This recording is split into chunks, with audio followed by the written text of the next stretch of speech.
नमस्कार, माली समाचार हिंदी में आपका स्वागत है। मैं दिनेश माली। आज की खबर भारतीय जनता पार्टी के बारे में। अगले लोकसभा चुनाव तक जेपी नड्डा ही रहेंगे भाजपा के अध्यक्ष। जून 2024 तक बढ़ाया गया जेपी नड्डा का कार्यकाल। आइए जानते हैं इस खबर को विस्तार से। भारतीय जनता पार्टी के राष्ट्रीय अध्यक्ष जेपी नड्डा का कार्यकाल बढ़ा दिया गया है। गृह मंत्री अमित शाह ने बताया कि जेपी नड्डा के लिए राष्ट्रीय कार्यकारिणी ने आज प्रस्ताव किया है। राजनाथ सिंह ने इस प्रस्ताव को रखा, सभी भाजपा के सदस्यों ने इसे स्वीकार किया। जेपी नड्डा को जून 2024 तक के लिए भारतीय जनता पार्टी के अध्यक्ष के रूप में इनका कार्यकाल बढ़ाया जा रहा है। अमित शाह ने कहा, मुझे विश्वास है कि प्रधानमंत्री नरेंद्र मोदी और पार्टी के राष्ट्रीय अध्यक्ष जेपी नड्डा के नेतृत्व में भाजपा 2024 में और भी बड़े बहुमत से जीत हासिल करेगी।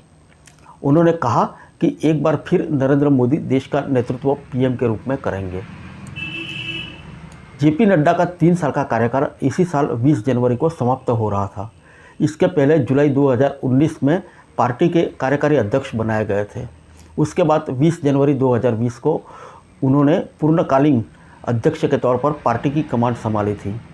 भाजपा के संविधान के अनुसार राष्ट्रीय अध्यक्ष को लगातार 3 साल के लिए 2 कार्यकाल दिए जाने का प्रावधान है।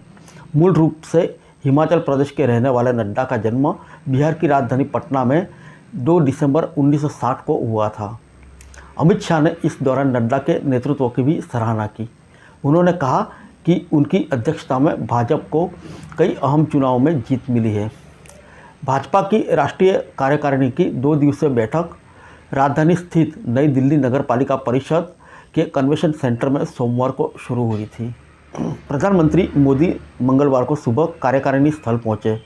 उनके अलावा केंद्रीय गृह मंत्री अमित शाह, रक्षा मंत्री राजनाथ सिंह और भाजपा के अध्यक्ष जेपी नड्डा सहित पार्टी के करीब 350 वरिष्ठ नेता इस कार्यकारिणी में भाग ले रहे हैं। इनमें पार्टी शासित 12 राज्यों के मुख्यमंत्री व 5 उप मुख्यमंत्री तथा 35 केंद्रीय मंत्री भी शामिल हैं। अगले साल 2024 में प्रधानमंत्री नरेंद्र मोदी तीसरी बार देश की जनता से जनमत मांगेंगे। उसके पहले 2023 में 9 राज्यों में विधानसभा चुनाव होने हैं और यह चुनाव आम चुनाव को लेकर राजनीतिक धरना बनाने की भूमिका निभाते हैं। इनमें खास तौर पर मध्य प्रदेश, छत्तीसगढ़, राजस्थान, कर्नाटक में पार्टी का प्रदर्शन लोकसभा की दृष्टि से बेहद अहम होगा। गौरतलब है कि इन राज्यों की 93 में से 87 सीटें इस समय पार्टी के पास हैं। सूत्रों की माने तो भारतीय जनता पार्टी की राष्ट्रीय कार्यकारिणी बैठक में विधानसभा और लोकसभा चुनाव की व्यूह रचना पर अलग अलग चर्चा हुई।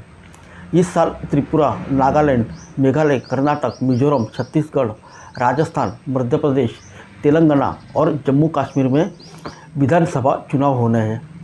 इनमें से ज़्यादातर राज्यों में भाजपा फिर या उसके सहयोगी दलों की सरकार है। बैठक में इन राज्यों में सत्ता बचाने और राजस्थान, छत्तीसगढ़ में सत्ता में वापसी पर गंभीर विमर्श हुआ। खासतौर से छत्तीसगढ़, राजस्थान और मध्य प्रदेश के विधानसभा चुनाव को केंद्र की सत्ता की सेमीफाइनल के रूप में देखा जा रहा है।